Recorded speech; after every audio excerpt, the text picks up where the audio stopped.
Assalamualaikum warahmatullahi wabarakatuh. A'udzu billahi minasyaitonir rajim. Bismillahirrahmanirrahim. Alhamdulillahi rabbil alamin. Wassalatu wassalamu ala sayyidil anbiya'i wal mursalin wa ala alihi wa sahbihi ajma'in. Amma ba'du.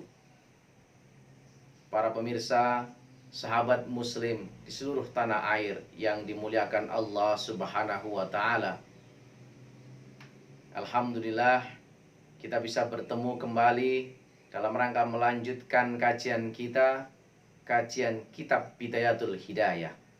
Para pemirsa yang dirahmati Allah Subhanahu wa taala, pada pertemuan yang kemarin kita sudah sampai pada bagaimana para pembaca diajak oleh Imam Al-Ghazali untuk meresapi arah tulisan Imam Ghazali dengan memberikan serangkaian narasi yang berdampak.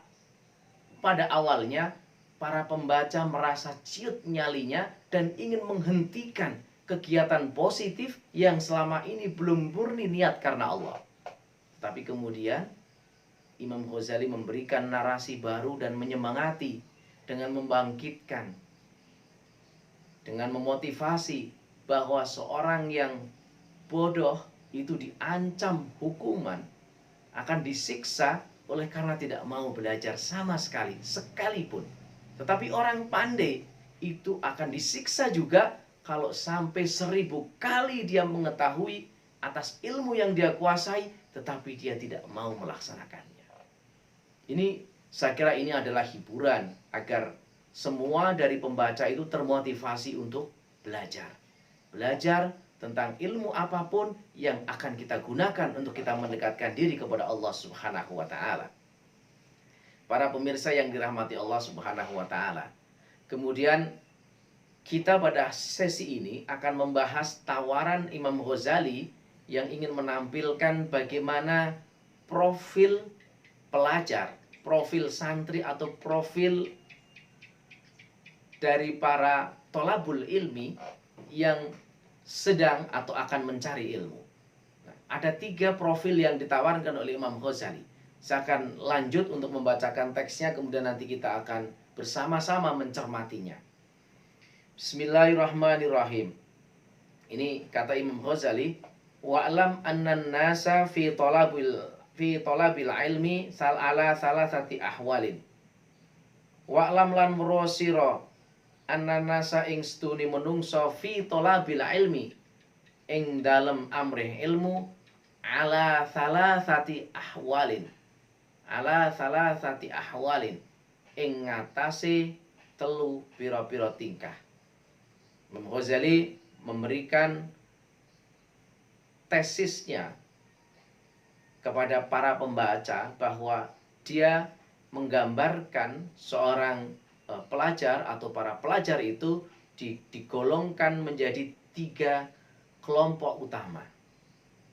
Siapakah itu? Yang pertama kata Imam Ghazali, rajulun talabal ilma liyattakhidhahu zadahu ilal ma'adi walam yaqsud bihi illa wajhallah wad darul akhirah. Ini kelompok pertama yang disampaikan oleh Imam Ghazali adalah bahwa satu kelompok atau pelajar atau intelektual itu digolongkan ke dalam rojulun wong tolabal ilmi kang golek ilmu sapa rajul liyatakhidahu supaya entuk, supaya merkoleh sapa rajul zadahu ing sangoni rajul ilal ma'ati maring ke akhirat.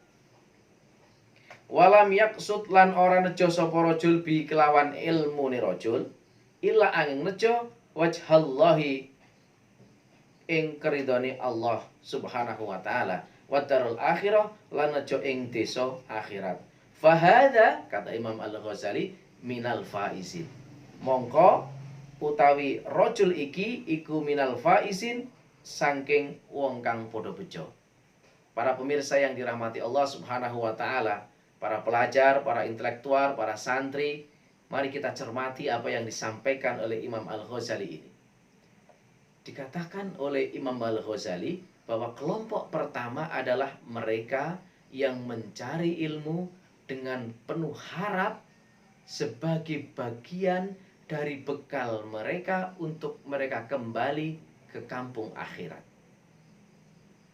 Dan dia semata-mata tidak berharap apapun kecuali mencari ridho Allah Subhanahu wa taala. Saya kira ini kelompok yang pertama yang dikatakan oleh Imam Al-Ghazali sebagai fahada minal faizin. Ini adalah kelompok orang-orang yang beruntung. Para pemirsa yang dirahmati Allah Subhanahu wa taala, apakah kita sudah murni? Apakah kita sudah tulus niat kita dalam mencari ilmu, bahwa itu semata-mata karena kewajiban kita sebagai muslim dan semata-mata karena kita mengharapkan ridho Allah Subhanahu wa taala? Para pemirsa, pelajar, para santri yang dirahmati Allah Subhanahu wa taala. Kemudian Imam Ghazali menyampaikan, meneruskan tulisannya dalam menyampaikan adanya tingkah atau golongan yang kedua. Dalam tulisannya dikatakan oleh Imam Ghazali bahwa golongan kedua adalah warajulun talabahu liyasta'ina bihi ala hayatihil ajilah wa yanala bihil izzata wal jaha wal mala wa huwa alimun bidzalika mustash'irun fi qalbihi rikakata halihi wa khissata maqsadihi. Dikatakan oleh Imam Ghazali adalah orang yang mencari ilmu liyasta'ina krono amrih pitulung sapa rajul bihi kelawan ilmune ala hayati ing ngatasé urip rajul ala ajilata urip ing dalem donya. Wayanalalan krono arai merkoleh sapa rajul bi kelawan ilmune ala izzata ing mulya wal jahalan agung wal malalan bondo. Wa ing hale utawi rajul iku alimun ngerti bidzalika kelawan mengkono sejane. Mustasyirun tur ngrasa fi qalbi ing dalam atine rajul rika kata halihi ing apese tingkai rajul wa khissata maqsadihi lan asore sejane rajul. Para pemirsa, para pelajar, para santri yang dirahmati Allah Subhanahu wa taala. Jadi dia mengharap mulia, dia mengharap dia diagungkan, dan dia berharap hartanya itu banyak. Jadi orang yang mencari ilmu dengan motivasi seperti ini ingin mendapatkan pertolongan untuk kehidupan di dunia, ingin mendapatkan kemuliaan, ingin mendapatkan keagungan dan harta benda, maka kata Imam Ghazali wahwa, dan dia juga tahu wahwa alimun bidzalika mustasy'irun fi qalbihi. Pelajar ini tahu kalau dia bahwa niatnya itu dia merasa mustasy'irun, dia merasa dalam hatinya rika kata halihi, karena sadar bahwa niat dia mencari ilmu itu adalah dimotivasi oleh sesuatu yang tidak besar, kecil, remeh, dan ini tidak berkualitas. Nah, karena itu, karena dia paham seperti itu, maka kata Al-Ghazali fahada minal mukhatarin. Kelompok ini adalah termasuk orang yang selalu khawatir. Dia khawatir sekali. Kenapa khawatir? Fa'in ajalahu qabla taubati khifa soal khatimah. Kata Imam Ghazali, dia itu khawatir, jangan-jangan seandainya ajalnya itu datang sebelum dia bertaubat, jangan-jangan dia itu tidak bisa husnul khatimah, tapi su'ul khatimah. Wa baqiya amruhu fi khatril masyiati. Karena dia selalu khawatir dengan apa, jadi kita tergantung sekali karena khawatirannya itu terhadap apa yang menjadi kehendak Allah Subhanahu wa taala. Hadirin para pemirsa yang dimuliakan Allah Subhanahu wa taala. Ini saya kira eh, tohokkan atau tinjauan yang cukup berat buat kita para pelajar dan mahasiswa untuk merefleksikan diri, untuk mengevaluasi diri, benarkah sudah niat kita? Apakah kita masuk kelompok pertama atau kelompok kedua? Jadi kita itu kuliah, kenapa? Kita itu cari ilmu, kenapa? Ya semata-mata karena untuk kehidupan dunia, semata-mata biar hidupnya besarnya sukses, semata-mata biar harta bendanya banyak, semata-mata biar dihormati orang, tetapi bukan karena ridha Allah. Karena muaranya harusnya adalah ridha Allah, walaupun kemudian kita dapat efek samping, dihargai sesama, dihormati, mendapatkan kedudukan yang diperhitungkan oleh masyarakat, itu adalah efek samping. Yang itu adalah bukan muara, bukan dari tujuan akhir daripada orang mencari ilmu. Pertanyaan kedua, bolehkah kita mencari ilmu dengan kita berharap kita mendapatkan kemuliaan dari dunia? Para pemirsa yang dirahmati Allah Subhanahu wa Ta'ala, kalau kita mengikuti tulisan ini, saya kira kita akan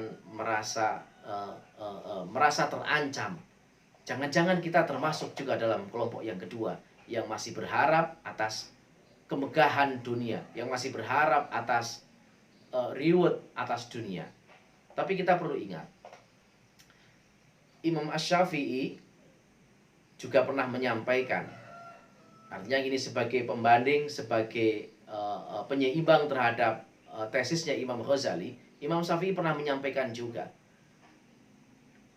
beliau menyampaikan, man aradad dunya fa'alaihi bil ilmi wa man aradal akhirata fa'alaihi bil ilmi wa man aradad dunya wal akhirata fa'alaihi bil ilmi. Ini statement Imam Asy-Syafi'i yang sering kadang ada sebagian orang menyebutnya sebagai hadis. Tapi kalau kita rujuk dalam tulisan-tulisannya, ini adalah Imam Asy-Syafi'i yang menyampaikan. Nah, Imam Asy-Syafi'i mengatakan, barang siapa yang menghendaki kebahagiaan dunia, dia harus berilmu. Waman aradal akhirata fa'alaihi bil ilmi. Barang siapa menghendaki kehidupan akhirat, dia harus berilmu. Wal akhirata waman aradad dunya wal akhirata fa'alaihi bil ilmi.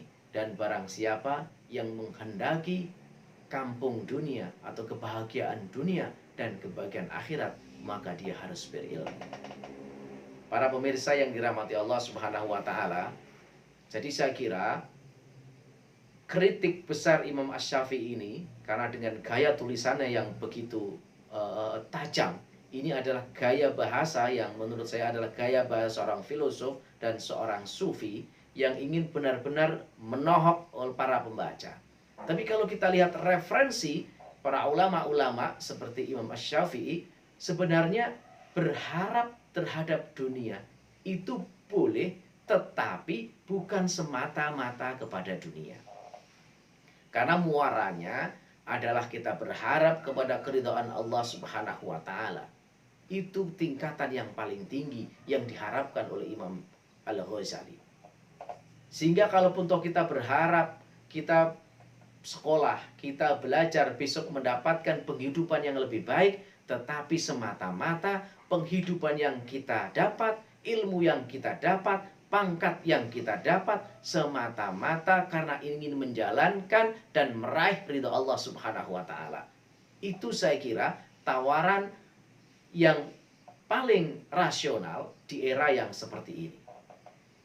Dan seandainya kita bisa merangkum itu menjadi narasi yang bagus, dan akhirnya kita bisa mencapai puncak dari pengharapan itu, sehingga kita benar-benar murni apa yang kita lakukan hanya karena Allah, walaupun ikhtiarnya adalah ikhtiar dunia, walaupun ikhtiarnya penuh dengan dedikasi, produktivitas, tapi itu semata-mata untuk mendapatkan ridha Allah dan wajh Allah. Saya kira ini yang luar biasa yang disampaikan oleh Imam Al-Ghazali.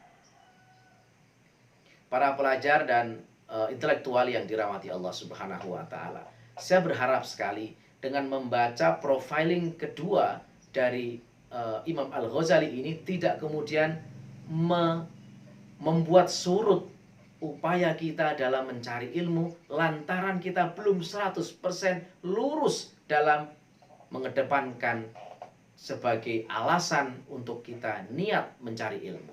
Tetapi harapannya setelah membaca tulisan ini kita bersama-sama meluruskan niat kita dalam kita mencari ilmu. Para pemirsa yang dimuliakan Allah Subhanahu wa taala, sebelum saya masuk ke profil yang ketiga, saya akan mengingatkan kembali kepada perkataan Imam Asy-Syafi'i. Kata Imam Asy-Syafi'i, "Al-ilmu afdalu minas sholatin nafilah." Wa qala, "Laisa ba'dal faraid afdalu min talabil ilmi." Kata Imam Asy-Syafi'i, ilmu lebih utama dari sholat sunnah. Al-ilmu afdalu min sholatin nafilah. Wa qala, "Laisa ba'dal faraid afdalu min talabil ilmi."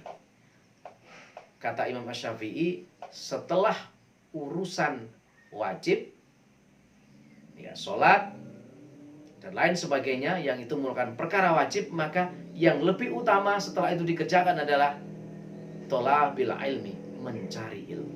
Jadi para pelajar, para intelektual semuanya, jangan ragu.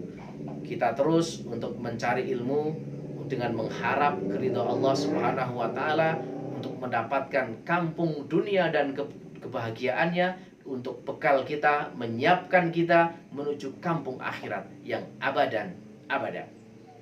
Saya kira saya cukupkan materi profiling santri yang disampaikan oleh Imam Ghazali ini. Akan kita lanjutkan dengan tipe profil yang ketiga di sesi selanjutnya. Terima kasih. Wallahul muwafiq ila aqwamit thoriq. Wassalamualaikum warahmatullahi wabarakatuh. Ramadan tiba, Ramadan tiba, Ramadan tiba. Marhaban ya Ramadan, marhaban ya Ramadan, marhaban ya Ramadan, marhaban ya Ramadan. Ramadan tiba, Ramadan tiba.